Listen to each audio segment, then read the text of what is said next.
Are you a micromanager? Do you micromanage your team? And here is the truth.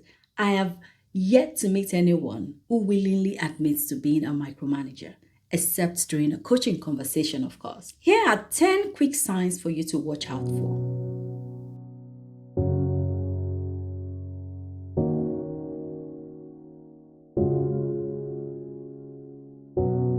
I'm Tutu, Ariyo, an ICF certified coach and agile coach. I'm here to guide professionals like you through life big shifts with my 4-step coaching strategy. And today we are diving into a hot topic, micromanagement. Specifically, 10 signs you are micromanaging your team. So what is micromanagement? It is that excessive control or hyper-focus on minor details that no one enjoys. You see, it is a big word, but you might hear it being described in simpler terms like, why are you always speaking on me, right? At the core of micromanagement are assumptions, fear, and a lack of trust. It's often disguised as helping the team get things done. But let's find out. Constant update addiction. Your team isn't a Netflix series where you need constant episode recaps. For those of us who work from home, you find micromanagers filling the calendar with meetings to check up on progress, which can disrupt your team members' workflow. Instead, set expectation and trust them to deliver. 2. Redoing their work instead of guiding them. Nothing screams, I don't trust you, more than when you redo their work. That's confidence and ownership sabotage. This not only slows progress, but also sends the message that their contributions aren't good enough. So, instead, provide constructive feedback and guide them towards improvements. It's about empowering, not taking over. 3. Insist on being copied on every email. You are not running the FBI. You are not running the FBI. Why are you always so suspicious? You are simply slowing down progress. Instead, teach your team to escalate when necessary and leave the micromanagement to thriller movies. Enough is enough. 4. Struggling to delegate.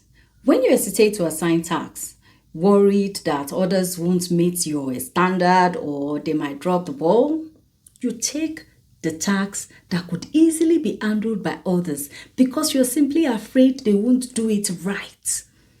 Teamwork isn't a one-man show. No, it's not a solo thing. You're holding back their growth or you are limiting their growth, and thereby you're overburdening yourself and you're making yourself a single point of failure. Please note, your employer employed them because they found them intelligent to do the work. My personal policy is innocent until proven guilty. So assume your team is capable until they prove otherwise. Delegating isn't losing control. Rather, it is empowering your team and freeing you up for the big picture stuff. Number 5. Prescribing every move. Do you find that you prescribe methods of doing work to your team? Please note you are not Google Map, so stop directing every turn. Micromanagers resist input from their team and prefer to maintain control, thereby stifling innovation. So instead of doing all that, give them a destination and let deep democracy reign. So in case you're wondering, what is deep democracy? It's a method of inclusive decision-making where everyone feels heard and represented, going beyond just majority rules to ensuring that even unpopular viewpoints are considered and valued before reaching a conclusion. So, if you use deep democracy, who knows? You might just be surprised at the results. Number 6, overriding their decisions. If you're swooping in like a helicopter parent every time that they need to make a decision, you are undervaluing your team. In case you wonder, an helicopter parent is someone who hovers over the child's life, like a helicopter, always circling every time on every little thing. They swoop in at the first sign of trouble, often over-managing, over-protecting, over-micromanaging their child's experience. And one thing I've observed is that they get irritated when the team members make minor decisions without them. They like to take credit for positive results and they shift the blame on others. This approach erodes morale and leaves your team feeling powerless. Number 7. Are you fixating on tiny details? If when you propose the solution, you attach a list of action items they should execute to reach it with a big smile and positive attitude to make them feel motivated rather than controlling. You know what you are doing, right? With that your big cherry smile. You think that will make them feel motivated and less controlled? You are deceiving yourself. They can smell your perfume a mile ahead. They just don't know, or they just don't have the courage to tell you. Well, or maybe you find yourself giving advice on non-urgent problem. You are sweating the small stuff. You are missing the big picture. You are micromanaging and you are missing the forest for the tree. Focus on the milestones and end game and leave your team to do their job. Trust them to find what works best for their collaboration. Stop banging the Scrum guide on their head every time.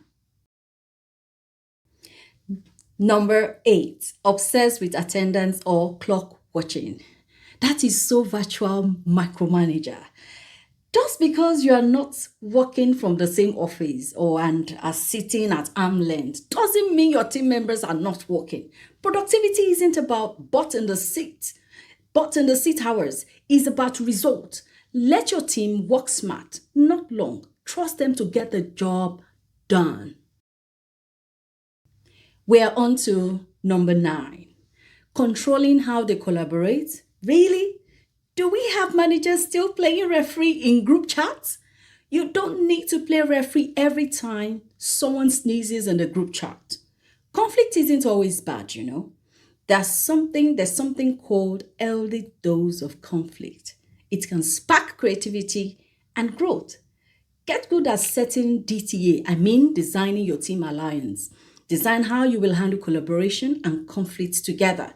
No point in thinking it won't happen. Anticipate it and plan for it.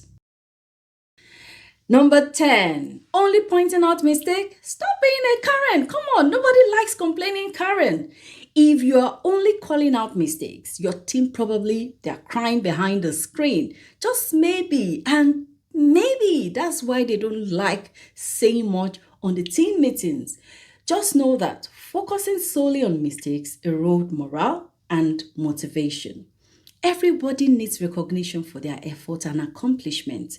Why don't you try balancing it out with some high fives, some kudos? Yeah, you crushed it. Yes, this is the A team. You smashed it.